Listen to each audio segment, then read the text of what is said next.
الحمد لله وكفى والصلاة والسلام على عباده الذين اصطفى خصوصا على أفضلهم وخاتم النبيين محمد الأمين وعلى آله وصحبه أجمعين وبعد. We begin with Allah's blessed name. We praise Him and we glorify Him as He ought to be praised and glorified. And we pray for peace and for blessings on all His noble messengers, and in particular on the last of them all, the blessed Prophet Muhammad sallallahu ta'ala alayhi wasallam. Brothers and sisters in Islam, here at Masjid Darul Ihsan in Subang Jaya in Kuala Lumpur. Assalamu Alaikum wa rahmatullahi wa barakatuh. Our topic tonight is a fascinating one that will arouse and arrest attention, one that is very pertinent for the time in which we now live. It is Imam Al Mahdi and the end time. Let us begin with that hadith with which you are all familiar. You know which one? The 10 major signs of the last day. And if you've not memorized it as yet, I suggest that you memorize it before you leave the masjid tonight. The companions of the Prophet ﷺ were sitting, talking amongst themselves, when the Messenger of Allah ﷺ came and asked, "What are you talking about?" And they said, "O Messenger of Allah, we are talking about the subject of the alamat as-sa'ah, the signs of the last day, of the end time." And then he said, as only a prophet could say, the last day would not come until, and then he mentioned 10 signs. These have come to be known as the major signs. I don't know who coined that term, but there are many, many others beside these 10.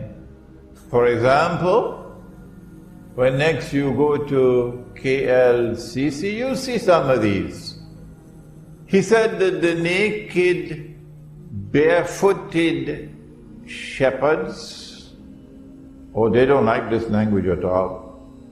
The naked, barefooted shepherds will be competing with each other in the construction of tall buildings. In other words, an age will come when men will measure progress not by how faithful you are to Allah and His Messenger, not whether you are following Muhammad alayhi salatu wasalam or following Dajjal. No, they will measure progress by how tall a building we can build. Let those who have eyes open their eyes and see, and those who have hearts use their hearts to understand. He said that women would be dressed and would yet be naked. And so next time you go out and you see them like that, your heart should shiver with fear. How did he know it? 1400 years ago in the desert, a man who never traveled the world, how did he know that an age will come when women will abandon the hijab? How did he know that women would be dressed and yet be naked? And there are so many more. But tonight, we return to those 10 which are known as the major signs. Number 1, and they have not been given in the chronological sequence in which they will occur. No. Number 1, Dajjal, the false Messiah, Al-Masih al-Dajjal. Number 2, Gog and Magog, and I have just written a book on Gog and Magog. Number 3, the return of the son of Mary, Ibn Maryam. And so when that fellow in the place called Qadian in India declared that he was the fulfillment of this prophecy of the return of the son of Mary, the true Messiah. You know which one I'm talking about? A man named Mirza Ghulam Ahmad, founder of the Ahmadiyya movement, with which Washington is so much in love, and London is so much in love, and Jerusalem is so much in love today. When he declared that he is the fulfillment of that prophecy of the return of the son of Mary, we say to him, and I don't know why he runs away when we ask the question, how come you are the son of a Punjabi woman? Number 4, Dukhan, smoke. And if you read this book on Gog and Magog, I have offered an opinion. And let me repeat it one more time. When Imran gives an opinion, never accept that opinion unless and until you are convinced that it is correct. But I have the right to offer an opinion, provided that I recognize that only Allah does not make mistakes. So we say, Allahu Alam, Allah knows best, that this dukhan or smoke is coming. Maybe 20, 25 years from now, when the cataclysmic clash with nuclear weapons occurs between Gog and Magog. And you don't need a PhD in international relations to know that we are moving towards that clash. Thousands of nuclear weapons exploding. Can you imagine the clouds? The mushroom clouds? Number 5, Dabbatul Ard, or the beast of the land. Ard is material universe. Ard is the earth. Ard is the land. For example, Al-Ardul Muqaddasa. Number 6, that the sun would rise from the west. I have given my opinion, and I have the right to give my opinion. Even if 999 differ with me, that's their right. Why deny me the right of offering my opinion? My opinion comes from the Quran. My primary source of guidance is from the Quran, not from some textbook of electricity and magnetism and polar magnetism. The Quran tells me that the sun rises from the east, and I gather that in Malaysia it also rises in the east.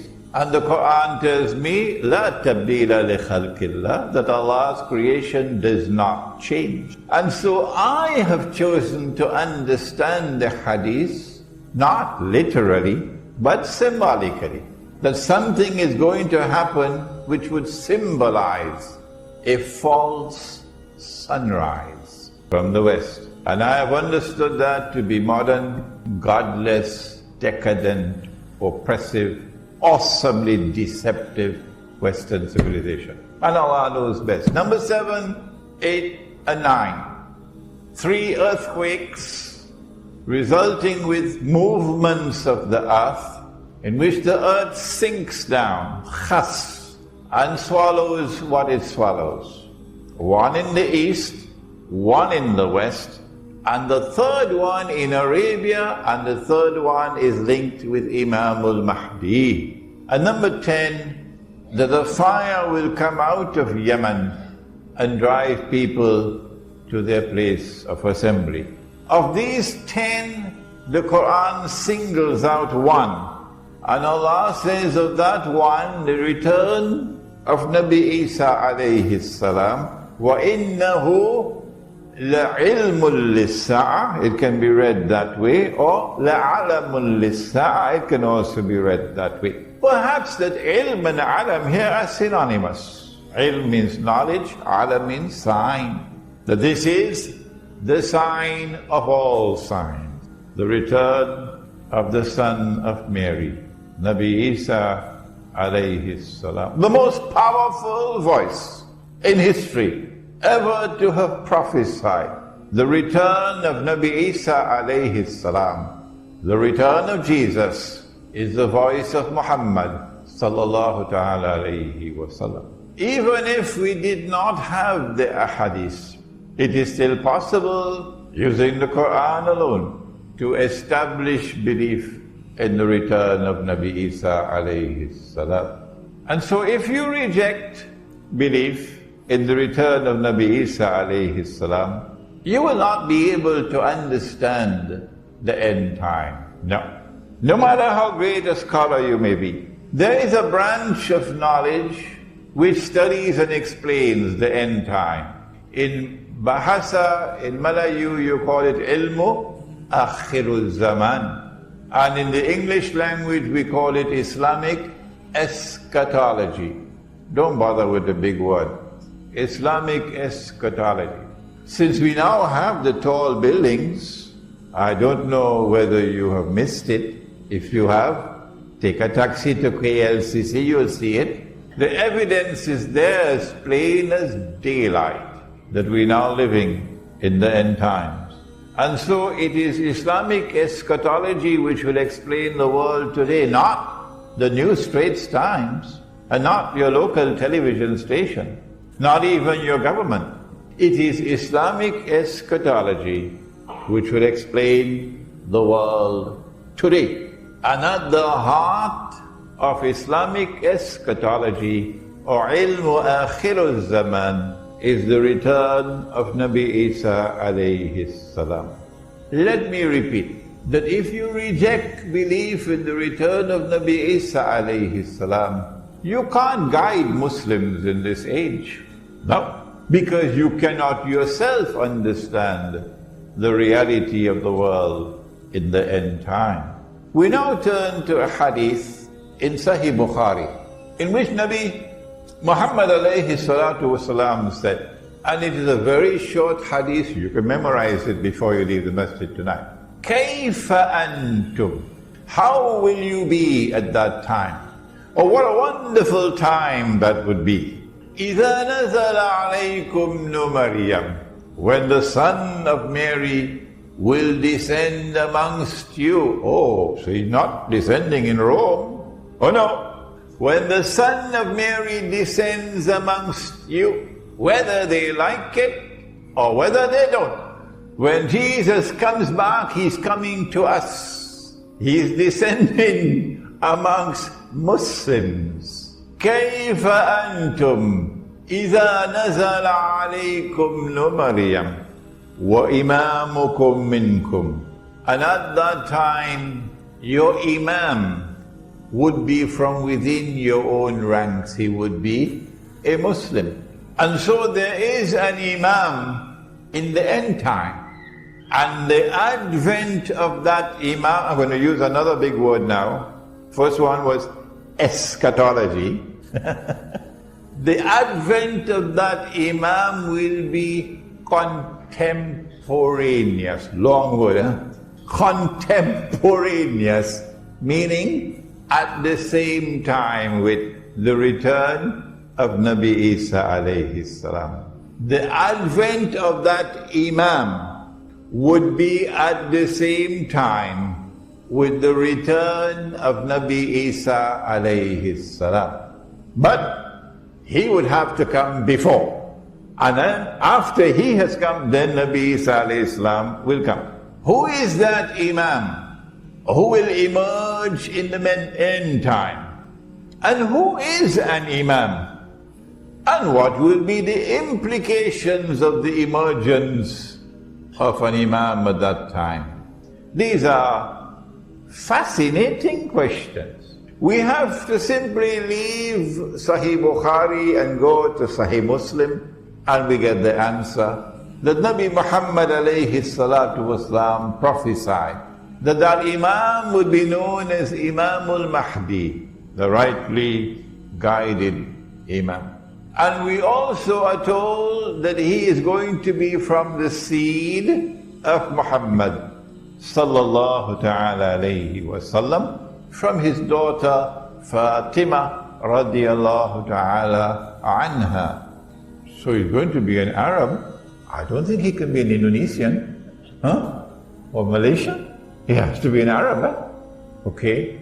This Imam who will emerge at the time when Nabi Isa alayhi salam is to return is not only from the seed of Nabi Muhammad alayhi salatu wasalam, but we also have a description of his physical features, a broad forehead and a large nose and so on. And we also know something about his functions, that at that time the world will be filled with oppression. Well, it has already come. Modern Western civilization has now been hijacked to deliver to the world more oppression than mankind has ever witnessed. And yet there are those who have eyes and yet cannot see. And their Qibla is in Washington.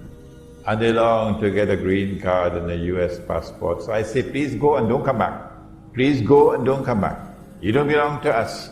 You belong to the Jamaat of the oppressors. At that time there will be oppression in the world, all over the world. And he, this man, will break those chains of oppression and bring justice to the world. So this is going to be a revolutionary change to transform a world filled with oppression to a world of justice and of peace.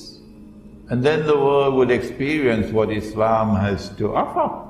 This would be an Imam who would come at a time of great poverty and destitution in the world. Well, it has already come. All those who stand up to Dajjal are today miserably poor. And all those who are faithfully following Dajjal are living in the comfort zone. That's what the Prophet prophesied. But when the Imam comes, he's going to share wealth to the people. Would it be US dollars? The last thing I heard about the US dollar was that it was in ICU in some hospital. Would it be the French francs or the Malaysian ringgit? Come on, wake up and stop this nonsense. Stop this nonsense. If you did not know it before, maybe tonight you should start to learn, that knowledge may enter into your head. The money that we are now using has come from Dajjal. If you've not studied international monetary economics, come to me and I'll teach it to you. The money that we are now using has come from Dajjal. The paper currencies have come from Dajjal. The electronic money which is taking over from the paper currencies have come from Dajjal. And they're functioning as an instrument, not only for the unjust transfer of wealth from the unsuspecting masses to a global predatory elite, but more than that, they're bringing a system of slavery upon the world, enslaving mankind. And Nabi Muhammad alayhi salatu wasalam prophesied that in the end time there will be slavery. He said a slave woman, you remember? Don't you? He said a slave woman will give birth to her mistress. Nabi Muhammad alayhi salatu wasalam told us that Imam is going to share wealth. Which kind of money? Oh, you know it. I don't have to tell you. It's the money which is in the Quran. When last did you open the Quran and look in the Quran to see whether there is money in the Quran? Is the dinar in the Quran? Yes, it is. Is the dirham in the Quran? Yes, it is. That's bad news for some of you who have neglected the Quran. And so he's going to share dinar and dirham, money that Allah ordained to be used as money. And if we had been using that money, Indonesia would not be miserably poor today.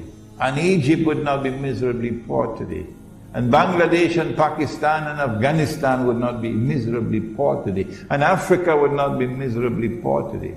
He will share that money to such an extent that no one would be willing to accept zakat. What a world that is going to be tomorrow.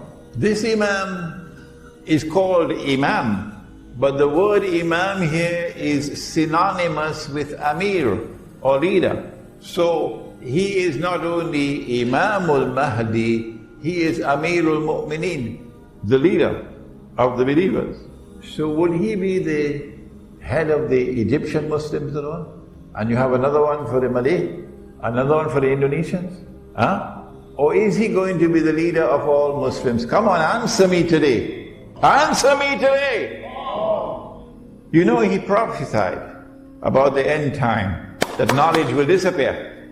Knowledge will disappear. And here's the evidence, that when that Imam comes, he is going to be Amirul Mu'mineen. So then what are you going to do with your Egyptian citizenship and your Egyptian passport? I don't want to go further than that. What are you going to do with your constitution of Egypt and your Syrian constitution, your pledge of loyalty to this state? What are you going to do? I know what we are going to do. We never gave up in our heart. We never gave up in our hearts loyalty to the Imam and to the Amir. No, we never gave it up, because we never accepted the substitute. And we will never accept the substitute. He's also known not only as Imam, not only as Amirul Mu'mineen, but also as Khalifa. Khalifa.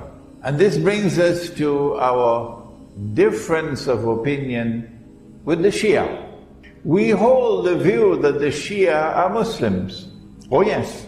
And we give evidence to support that. There is no fatwa which has achieved ijma'. No. Because the Shia have performed the Hajj continuously to this day. No one has stopped them. And so the ijma' of the ummah is that the Shia are Muslims. And if they are Muslims, then you have to relate to them as brothers. Ruhama'u baynahum.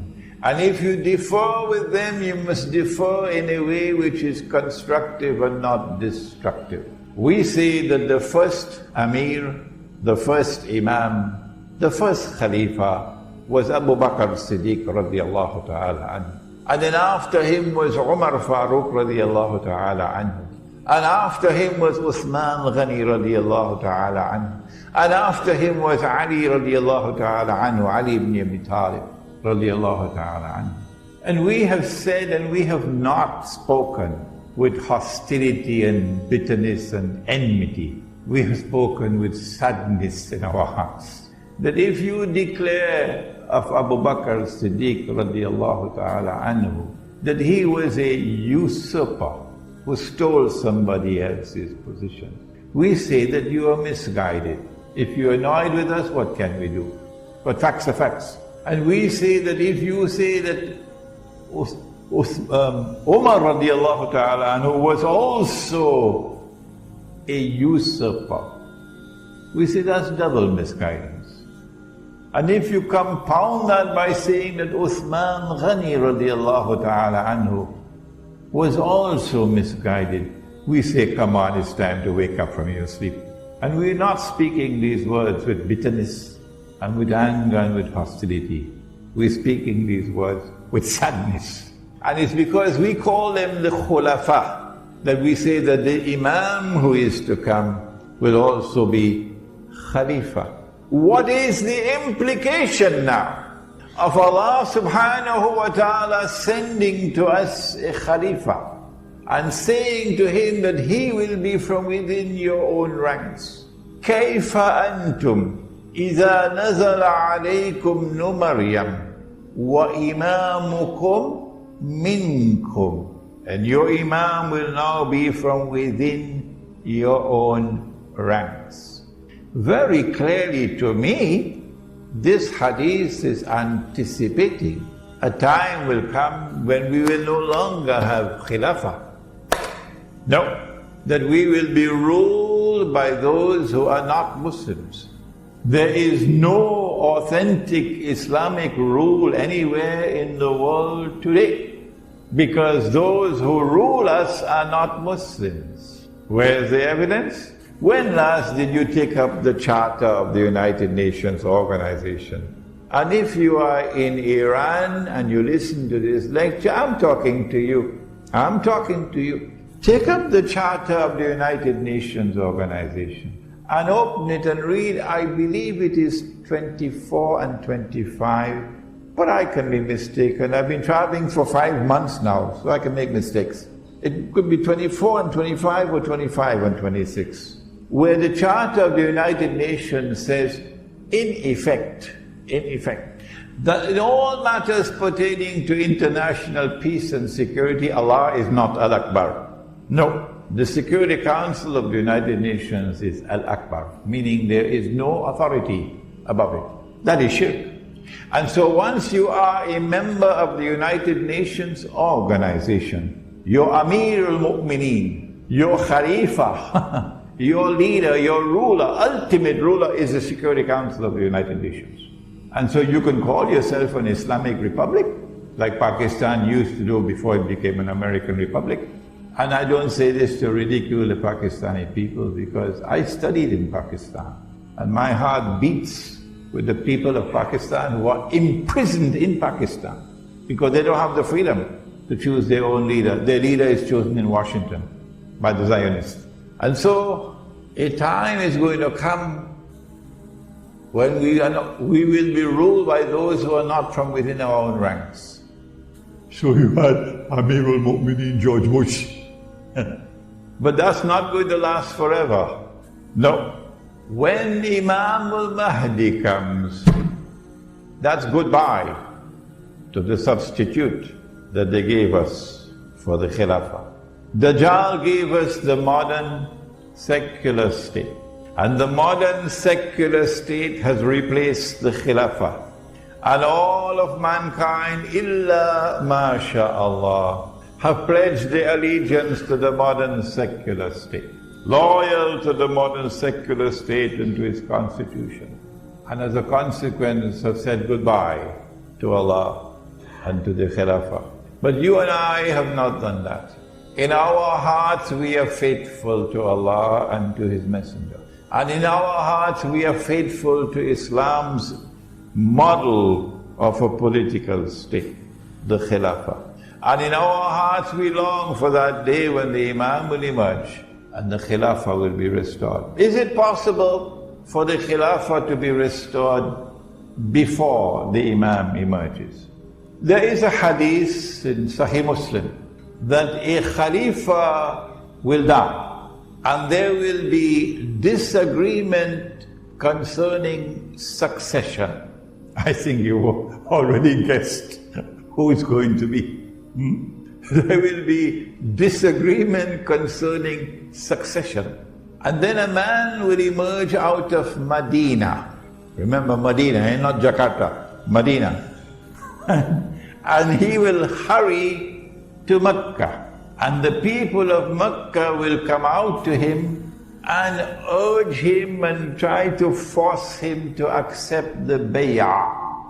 No, we have problem here. We have heard this word for years and years and years and years. The word bay'ah has been put in something called the cold storage. So we got to go to the cold storage now and pull it out. What is this bay'ah? It is the pledge of allegiance which legitimizes the rule of the Khalifa. That is bay'ah. And it is an institution that is located in the Quran and in the Sunnah of Nabi Muhammad alayhi salatu wasalam. When he accepts the bay'ah, at that time he will confirm and proclaim himself to be Imam Al Mahdi. Now then, I made this comment, and I did not make this comment in any disrespectful way. No. I was merely speaking facts. And if Imran is not allowed to speak facts, what should he talk about? I said that Mecca has never been a Shia city. Is that true? Or is that false? Tell me. I never said that there are no Shia in Saudi Arabia. Now you come to hit me with a left uppercut for something I never said. Please have some respect for your own intellect and don't quote people wrongly. What I said is that Makkah has never been a Shia city. Is that true or is that false? There is nothing to suggest to us that that situation will change in the future and that Makkah will transform itself and become a Shia city. There is no evidence to support that. And therefore we ask, how can a people of Makkah who are not Shia, how can they go out and pledge allegiance to a Shia? If you have an answer, I'd be happy to get the answer. You can send me an email. And I am not wearing any boxing gloves. No, this is not the age for that. This is a reasoned discourse that is being presented tonight. And so I conclude that the Imam cannot be Shia. This is my conclusion. If you differ with me, that does not mean that we should have boxing gloves fighting each other. No. Now then, the argument is raised that because the Prophet ﷺ used the word Khalifa, a Khalifa will die. The implication is that the Khilafa will be restored before the advent of Imam Al Mahdi. But have you forgotten that hadith with which we began? كيف أنتم إذا نزل عليكم ابن مريم وإمامكم منكم? Why should the Prophet ﷺ say to us that this Imam will be from your own ranks when we already have the Khilafah? It has already been restored and our Imams are already from our own ranks. Why should he say that? My understanding is that the hadith is clear that prior to the advent of Imam Al Mahdi, it is not possible to restore the Khilafah. No. And therefore when the word Khalifa is used, a Khalifa will die. The Prophet ﷺ is referring to a Muslim ruler. Who could it be? Oh, the answer is clear. It has to be a Saudi king. We could have 5,000 princes out there waiting, struggling, fighting to take over. And there's already sufficient evidence of internal conflicts and rivalries within the big Saudi clan. So, a Saudi king will die. It can't be Fahad because he's already dead. Would it be Abdullah? I don't think so. And I'll let you know why in a moment. When that Saudi king dies and there is disagreement concerning succession, it is at that time that Allah will send the Imam. Is the Imam born already? This is not arrogance on my part. No. When I say, I don't know and I don't want to know. So please don't send me emails asking me whether the Imam has been born already. What is important is that Allah places a cover and Allah conceals him. And no one knows that he is the Imam until that moment arrives. When the king, the Khalifa dies and there is disagreement and so on, then he proclaims himself to be the Imam. Until that moment, we don't know who is the Imam. So is he born already? No, come on. I don't know and I don't want to know.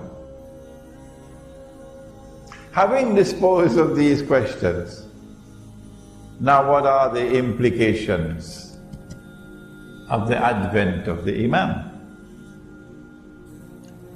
The first and major implication of the advent of the Imam is that the substitute that Dajjal had created to replace the Khilafah, that substitute, your modern state will now return to the garbage bin of history from where it came out in the first place.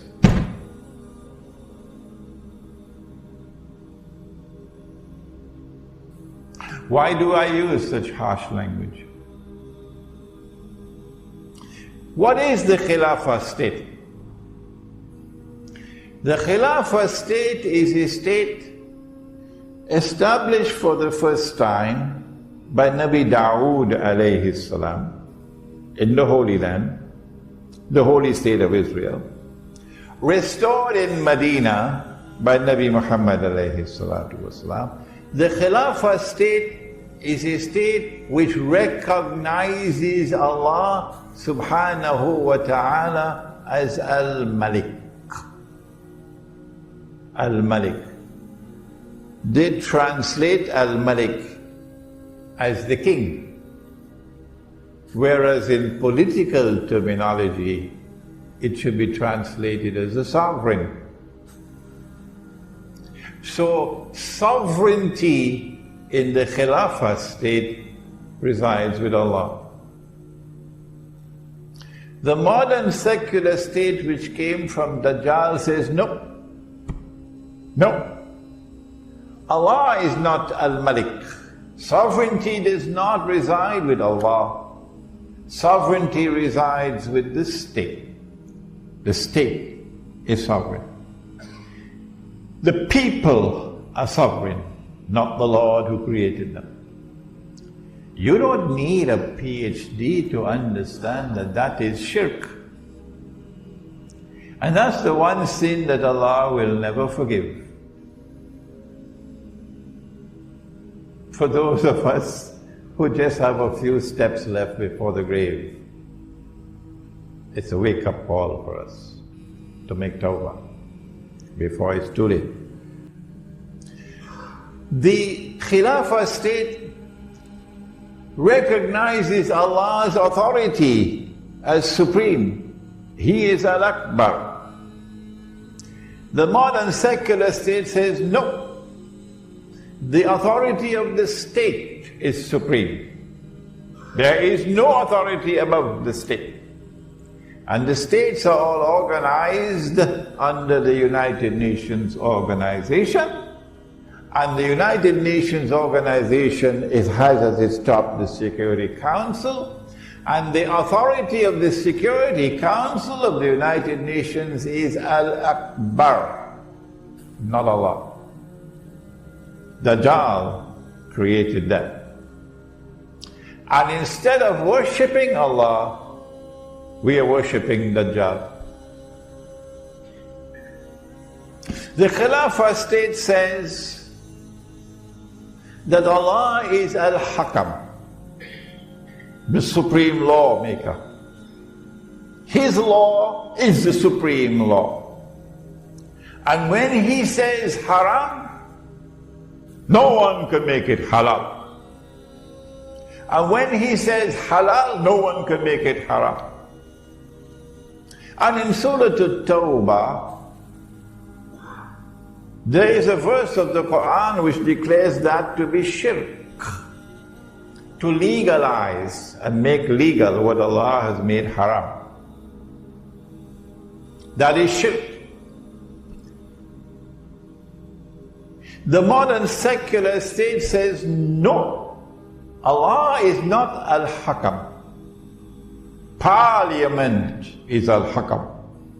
Parliament makes the law. And the law that comes from Parliament and the law that comes from the United Nations is the supreme law. The modern secular state says more than that. If I am wrong, would you kindly correct me?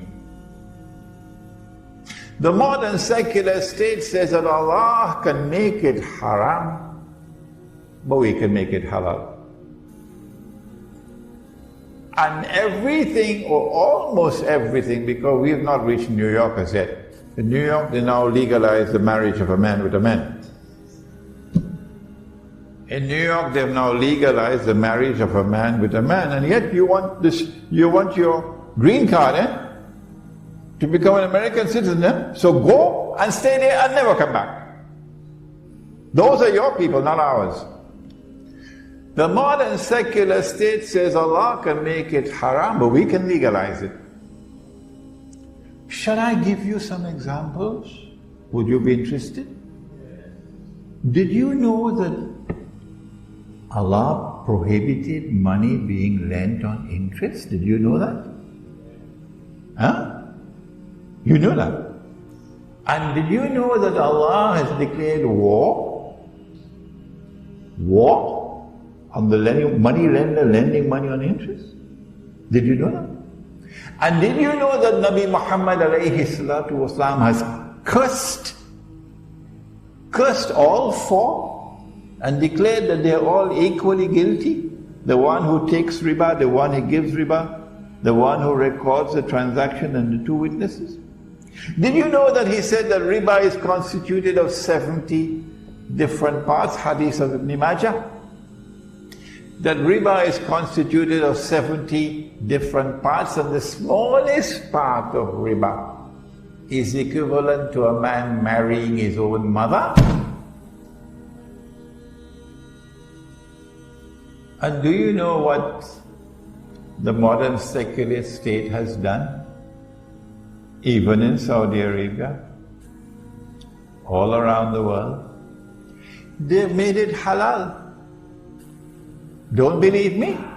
There's something called a bank outside there in Subang Jaya. Go and ask them whether they lend money on interest. Ask them whether it is haram or halal in Malaysia to lend money on interest. Go and ask them. I can go on and on and on and on. This is a substitute for the Khilafa. But let me say something more. In the Khilafa state,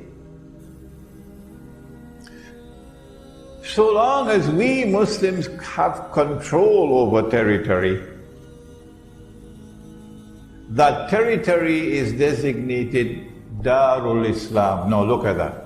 That's another term I have to take out of the cold storage. You better keep the lid open for me. Darul Islam. And in Darul Islam, every Muslim has the right to enter. All that you have to do is to declare La ilaha illallah Muhammadur Rasulullah, and you have the right to enter. You don't need a visa. In Darul Islam, every Muslim has the right to enter. You don't need a visa. So Indonesia is 90-something% Muslim. So I go to Indonesia, I present myself before the immigration officer, I wave my hand, say, La ilaha illallah Muhammad Rasulullah. Immigration officer looks at me. Where has this fellow come from? He says, where is your visa? Show me your visa. La ilaha illallah Muhammad Rasulullah can't work here. Are you understanding the situation? In Darul Islam, every Muslim has the right to reside. You don't need a PR, it's called, permanent residence, PR. Huh? Very difficult, PR. No. Once you're a Muslim, you have the right to reside. In Darul Islam, every Muslim has the right to seek his livelihood. You don't need a work permit. I told you, he said, that in the end times knowledge will disappear. This knowledge has disappeared to such an extent that now some people cannot even digest it. They don't agree with it. No. In Darul Islam, every Muslim has the right to participate in the political process. The political process in Islam is called Shura, on the basis of equality with all other Muslims. You don't need citizenship. This is Darul Islam. That substitute has divided us, broken up Darul Islam, and replaced it with something that is very bad. Let me use a soft language. Very bad. Very bad. And so in 1988, when I came to Malaysia for the first time, I was the principal of the Alimia Institute of Islamic Studies in Pakistan. And the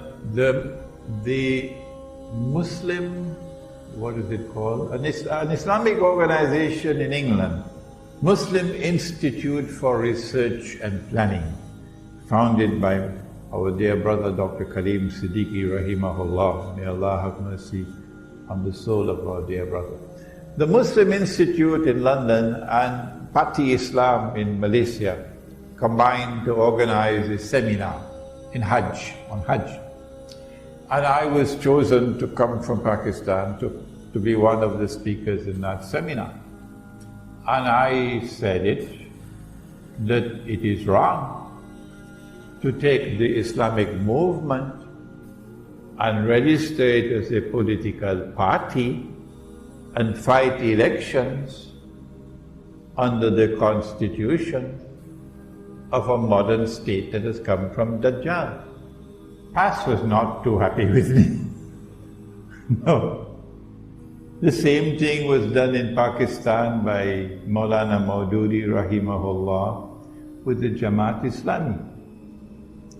The same thing was done in the Arab world, the movement founded by Hassan al-Banna rahimahullah, the Ikhwan al-Muslimin. That you take the Islamic movement, you register it as a political party, and you fight in elections under a constitution of a state created by Dajjal, built on the foundations of shirk. That is not the Sunnah. Well then what is the Sunnah? And what is the guidance from the Qur'an?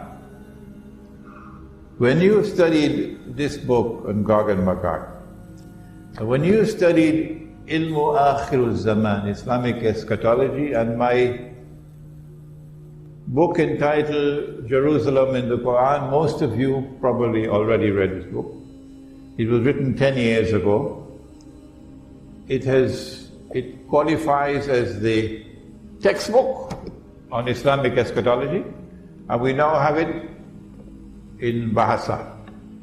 We have it in Bahasa outside. When you study the subject of Akhiruzzaman, then you understand that the proper response to Dajjal's money,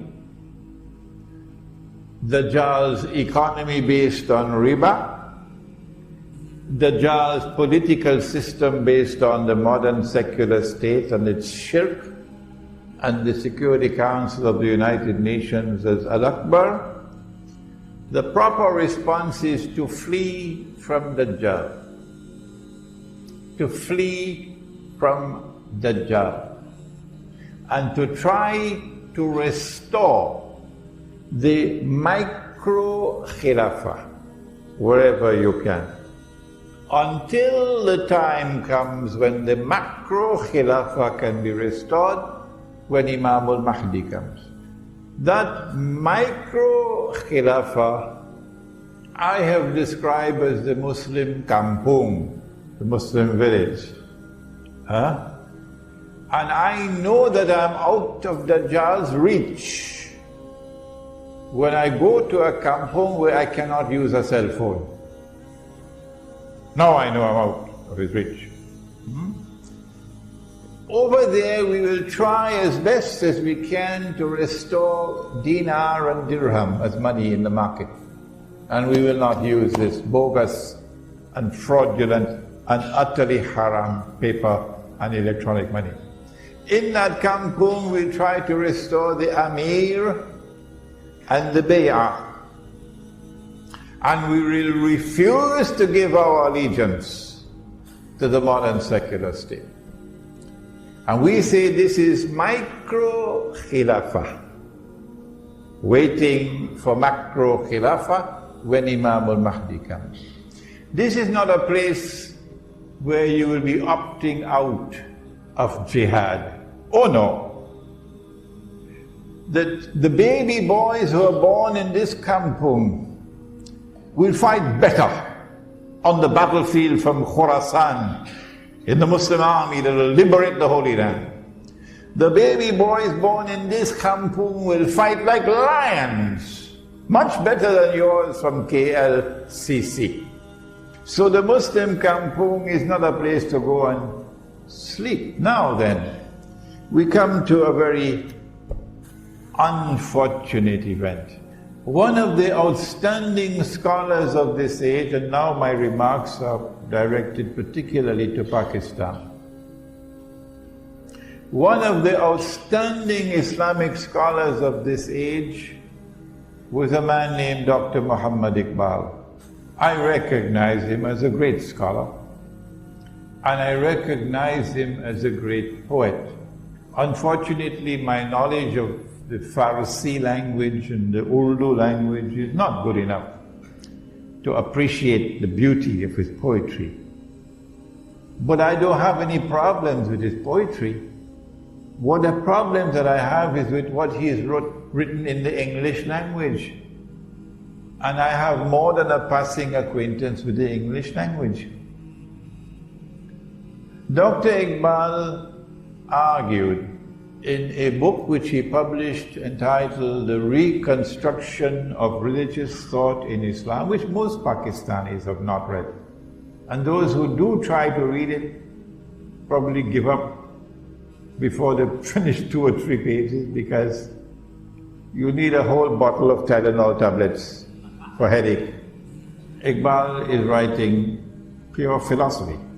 I have a master's degree in philosophy, and for me, it's a headache, so much less for you. I admire the first 2 chapters a lot, because in the first 2 chapters of that book, he takes on Dajjal. You know, the 1 eye and the 2 eyes? The epistemology of the modern West. And Iqbal has delivered the best defense of the epistemology of the Quran that has ever been written. But very few people can understand it. So those first 2 chapters are written in gold. But elsewhere, Iqbal has made this mountain of a mistake in declaring that the modern state, he calls it the Republican state. Actually, it's a secular state. The modern state, he says, can function as a substitute for the Khilafa. That's wrong. And if we say that our teacher made a mistake, we are not disrespecting our teacher. No, he still remains a great scholar. We still respect him. We are not disrespecting him when we say that this Iqbal has made a mountain of a mistake in declaring that the modern secular state with its parliament can be a substitute for the Khilafa. Iqbal then compounded that error by agreeing with Ibn Khaldun that all the ahadith on Imam Al Mahdi are all fabricated. Now don't come and tell me what Iqbal has said in Urdu poetry. No, don't come and tell me that. I know what he said in Urdu poetry. We're talking about what he said in English. And the impact of Iqbal's thought on the Pakistani intelligentsia. Iqbal does not believe in the return of Nabi Isa alayhi salam. No. Iqbal does not believe in Dajjal. No. I ask you, how can you beat the drums of Iqbal in Pakistan today to extricate Pakistan from the mess in which it is? He is not the answer. Yes, there is much we can learn from him. Yes, Iqbal can inspire our people with his Urdu verse, but Iqbal in English is not the guide to take the Pakistani people out of the awesome predicament in which they are. And so I wrote this book, Iqbal and Pakistan's moment of truth. I want the cameras to capture it. Because tonight in Masjid Al-Ihsan in Subang Jaya, we are launching this book for the first time. It is only 84 pages, so you could finish it in one weekend. And in this book, I have attempted very respectfully, how many times am I to repeat it? I have attempted very respectfully to critically assess the thought of a great scholar and to point out errors which he has made, while yet respecting him as a great scholar. Now then, when Imam Al Mahdi emerges, at that time, the Gog and Magog war will take place. This book explains it. An Islamic view of Gog and Magog in the modern world, and one person will have to come forward and volunteer to translate it to Bahasa, inshallah. At that time, the clash takes place between the American-led alliance, the Russian-led alliance. The nuclear war takes place with thousands of nuclear weapons exploding. I think that will be the moment when this verse of Suratul Isra will be fulfilled. Suratul Isra, where Allah subhanahu wa ta'ala gives the warning, وَإِن مِّن قَرْيَةٍ إِلَّا نَحْنُ مُهْلِكُوهَا قَبْلَ يَوْمِ الْقِيَامَةِ أَوْ مُعَذِّبُوهَا عَذَابًا شَدِيدًا كَانَ ذَلِكَ فِي الْكِتَابِ مَسْطُورًا. It is as though you're hearing the verse for the first time, because you've never heard the verse in the context in which it's being given now. And not a single city will escape. None. They will all be destroyed, says Allah. All. And those which escape destruction will be punished with terrible punishment. And this is a matter inscribed in the Kitab. Maybe that if you're out of electronic range, you know, the cell phone, you will not be incinerated. This is the end of modern Western civilization dominance over the world. Maybe another 20, 25 years, that's all we have to endure. This is the end of the modern secular state and all the patriotism it demands of us. And this is the time when Darul Islam will be restored, whether they like it or whether they don't. This is the time when the Khilafa will be restored. This is the time when Imam Al Mahdi will rule over us. The Shia who follow him at that time are our brothers. The Sunni who follow him at that time, I don't think there'll be many Sunnis following him. They're going to say, he's a terrorist. Our brothers. And so Shia and Sunni, both following the Imam, will constitute the Ummah of Nabi Muhammad alayhi salatu wasalam. When will that happen? How much time is there left? Let us attend to this and we'll then end the lecture.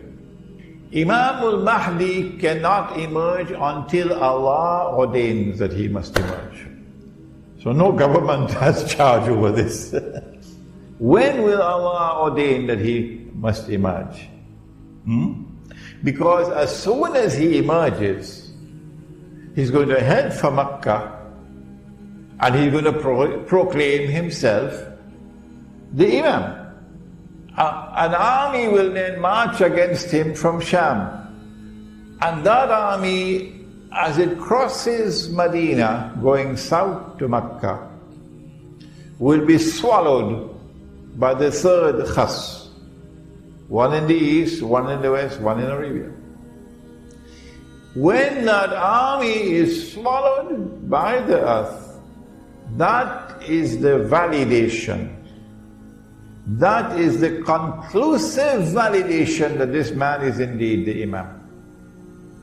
Not eclipses in the sky. The sinking of the earth.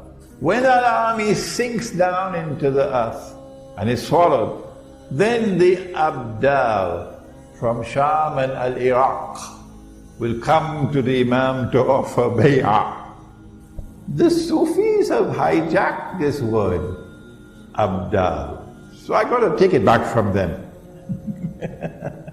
I got to take it back from them. And they say that the Abdal are some mysterious people. There are always only 40 of them and so on, and they have the bowl in their hands and so on. Abdal means when one dies, another one replaces him. This one dies, another one replaces him. This one dies, another one replaces him. The Abdal. So if you're listening, Washington, let us introduce you to the Abdal. When you don't have any more money to buy white people from South Africa to go and fight for you in Iraq and in Afghanistan, you know, white South Africans. When you have no more money to offer bribes of green card and citizenship to get people to go and join the American army, to go and kill Muslims, you're running out of soldiers. I want you to know, Washington, that we will never run out. We will never run out. Because when one dies, another one takes his place. And when he dies, another one takes his place. These are the words of Muhammad alayhi salatu wasalam. These are the Abdal.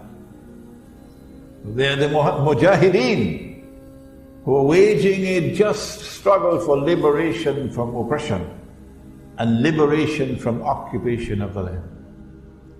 They will now come to give the bay'ah to Imam Al Mahdi. Imam will now be attacked from an army of the Quraysh, said the Prophet ﷺ. An army of the Kalb, and he will defeat that army. Would it be a Saudi army? Looks very much like that to me. Looks very much like that to me, but Allah knows best. When he defeats that army, then Jaziratul Arab, another term out of the cold storage. See, good thing we left the door open, eh?